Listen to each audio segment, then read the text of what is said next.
Hello, my name is Dr. Andrew Wallach, and I'm the Ambulatory Care Chief Medical Officer at New York City Health and Hospitals. Flu vaccines prevent millions of illnesses and flu-related doctor visits each year. Get your flu vaccine early, before flu begins spreading in the community. Visit nychealthandhospitals.org or call 1-844-NYC-4NYC. That's 1-844-692-4692 to find a location near you. Hi, I'm Kevin D. Kim, Commissioner of the New York City Department of Small Business Services. Here at SBS, we can help you find a job, train for a new career at no cost to you, or start or grow a business. Please visit nyc.gov/SBS or call 311 to get connected.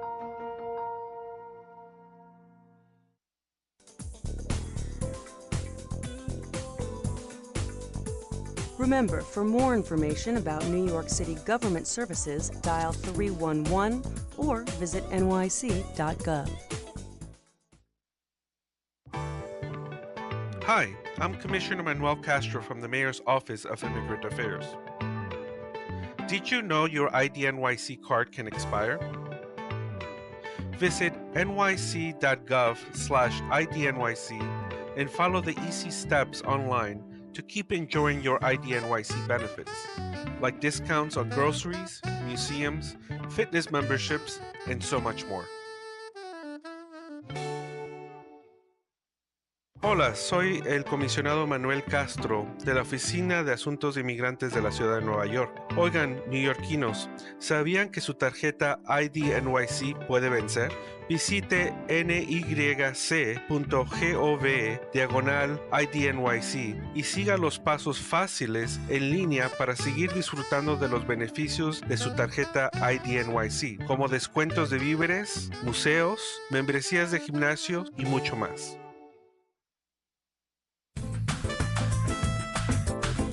Remember, for more information about New York City government services, dial 311.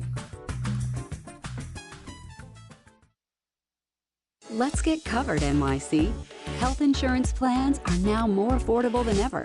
Get free one-on-one assistance. Visit nyc.gov/getcoverednyc to be connected to a Get Covered NYC specialist. Hi, this is Mayor Eric Adams. Internet isn't a luxury, it's a necessity, and too many New Yorkers have been left behind. But there is a federal program that can save you money on your internet bill, the Affordable Connectivity Program. If your child is in a public school, if you are on SNAP, if you receive Medicaid or participate in any federal benefit program, you can get $30 off your internet bill each month. Thousands of New Yorkers qualify. Go to getinternet.gov to find out more and save money on your internet bill today.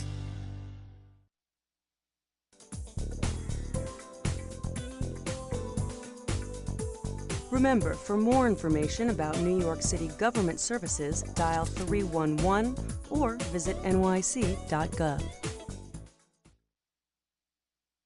As New Yorkers, we like things fast. And when it comes to COVID-19, it's all about acting fast. Acting fast to get tested and treatment if you have COVID-19 symptoms. Treatment works best the sooner you start and can help you avoid serious illness. So act fast, especially if you're over 65 or have pre-existing conditions. Call your healthcare provider or 212-COVID-19 for testing and treatment options. And remember, COVID-19 vaccines are still the best protection against serious illness from the virus. Visit nyc.gov/vaccine finder today. Como neoyorquinos nos gustan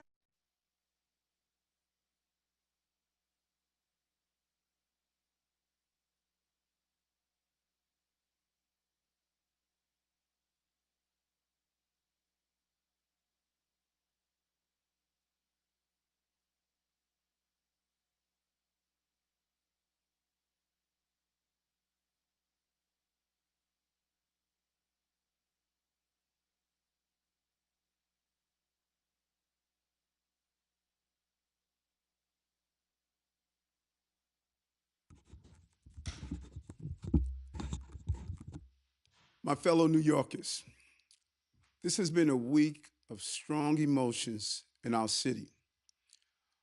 One of our own is dead. A black man, black like me. A man named Jordan, the name I gave my son. A New Yorker who struggled with tragedy, trauma, and mental illness. A man whose last words were a cry for help. A man named Jordan Neely.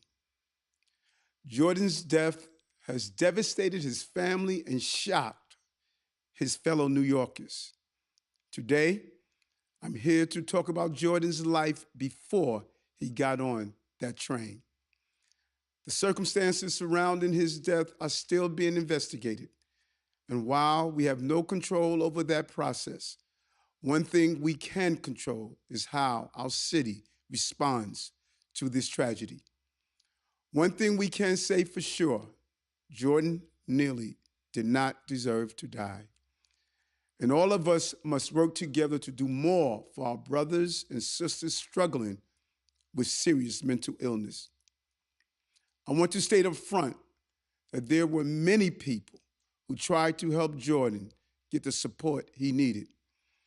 But the tragic reality of severe mental illness is that some who suffer from it are at times unaware of their own need for care. And all too often, they're caught up in this cycle of violence, sometimes as perpetrators or far more often as victims. In many cases, and through no fault of their own, they resist treatment, walk away from a chance for recovery, and disappear into the shadows. It is the nature of this cruel disease, and it breaks our hearts every time. We cannot and will not accept this state of affairs. We will not walk by those in need, step over those who are suffering, or ignore those calls for help. We will respond with care, compassion, and action. We can and must do everything possible to help and heal our brothers and sisters in crisis. From the very beginning of this administration, I have called for changes and reforms to the way we address serious mental illness in our city. Changes that will support and amplify the good work that so many dedicated people are already engaged in. I thought about this subject on the first day I walked into City Hall. I brought it up in my very first conversation with the governor, and I have directed our city government to do all they can to help those who are suffering from serious mental illness. Tens of thousands of Americans and their families are forced to fend for themselves because we have not devoted the resources needed to provide appropriate mental health care. It is time to build a new consensus around what can and must be done for those living with serious mental illness, and to take meaningful action despite resistance and pushback from those who misconstrue our intentions. It starts with addressing the issues of mental health across the board, taking action to treat people before they are in crisis. And it means that we must give people in crisis the care they need for as long as they need it. In November 2022, I announced that our city personnel and contractors must have a better understanding of the legal options and responsibilities when they engage with those who are unsheltered and experience a psychiatric crisis. And in March of this year, we released a mental health plan that outlined a comprehensive strategy for treating New Yorkers in need and preventing the condition that so often led to severe mental illness. Our vision is to create a better system that goes beyond one incident or tragedy, a continuum of care that keeps people connected to the support they need to stay well. Because we look to prevent and minimize the impacts of mental illness, there's an immediate need to address those who are clearly in need of treatment. We already have the authority to do so, and we must use it. Under New York state law, our mobile crisis clinicians can bring people having a mental health crisis to a hospital for medical evaluation. And if physicians at that hospital find that the person has a mental illness and is dangerous to themselves or others, they have the authority to admit that person and retain them for treatment, even if the person does not agree to it. Our Coordinated Behavior Health Task Force, also known as CBHT, is the guiding force behind this effort. Made up of a key staff from across city government, our state partners, and the community-based groups we contract with for street and subway outreach, the task force meets weekly. Their job is to find solutions for those unsheltered New Yorkers who are struggling with mental illness and refusing efforts to connect them with housing and support. Through the work of the task force, we have managed to bring many people in crisis to the hospital for desperately needed care. We are helping them stabilize and heal from the ravages of homelessness and long-term untreated psychosis. And most importantly, we are connecting them with supportive housing and all the care and services they will need to succeed when they return to the community.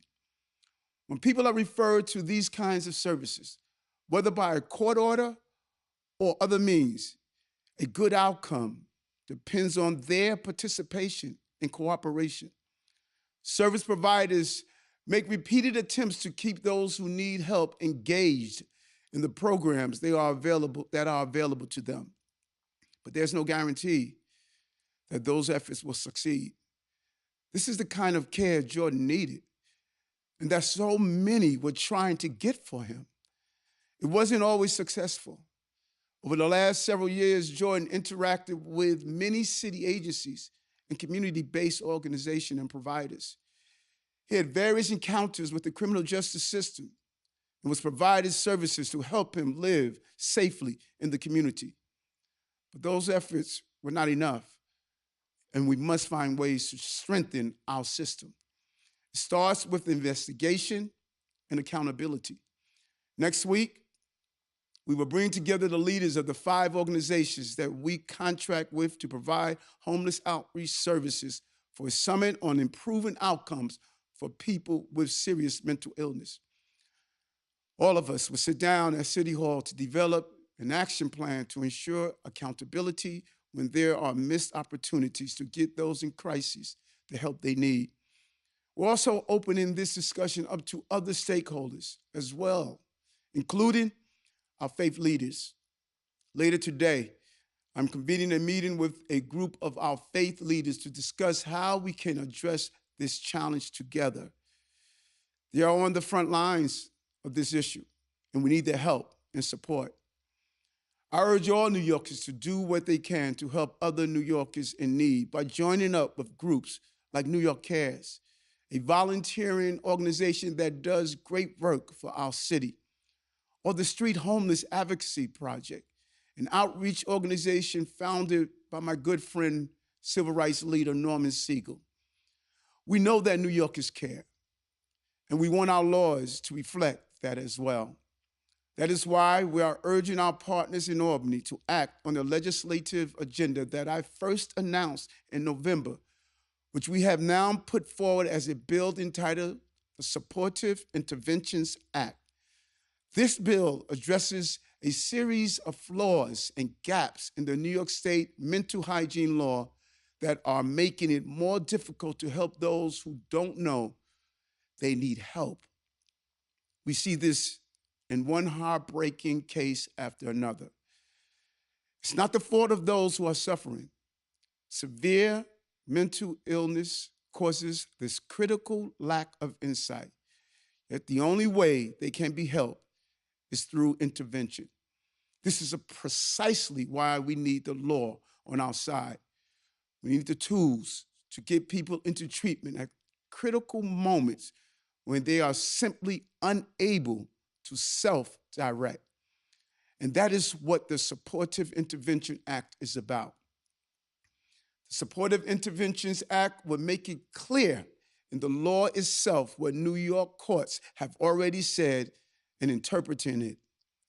When mental illness prevents a person from meeting their basic needs to such an extent that they are a danger to themselves, the state has the authority to intervene. The bill would also make it crystal clear to our hospitals that a person should not be released from psychiatric care simply because they have calmed down and appear stable in the moment. People in crisis often need extended hospital care to fully recover. This legislation will also strengthen our successful Kendra's Law program, ensuring that court-ordered outpatient treatment is reaching all of those caught in the system's revolving door who need that additional care and monitoring to avoid relapse. We'll be making a major push on this legislation in the remaining weeks of the session. I'm proud of the strong support we have received for it from the folks doing this important work in the trenches every day, such as Bronx Works and Project Renewal. We will be building out the coalition and urgent action from Albany, action that can save lives. I urge our state lawmakers to pass this bill. And I urge the governor to increase mental health resources in her next budget as she did in this one. It's time to strengthen accountability, expand services, increase funding, and advocate for a new era of reform and progress in mental health care. We need to be honest. There are more Jordans out there. People who are loved, people in need of compassion, treatment, and protection. People like Jordan. Jordan Neely's life mattered. He was suffering from severe mental illness, but that was not the cause of his death. His death is a tragedy that never should have happened. My heart goes out to Jordan's family, who's suffering great pain and uncertainty about the circumstances of his death. No family should have to suffer a loss like this, and too many Black and brown families bear the brunt of system long overdue for reform. Our work starts with acknowledging that we must reverse the effects of decades of disinvestment in housing, healthcare, and social services. We must recommit to our shared civic responsibility to look after each other as a city, as a society, as human beings who care. There were many people who did care about a man named Jordan, but it wasn't enough this time. We must keep trying before we lose another Jordan.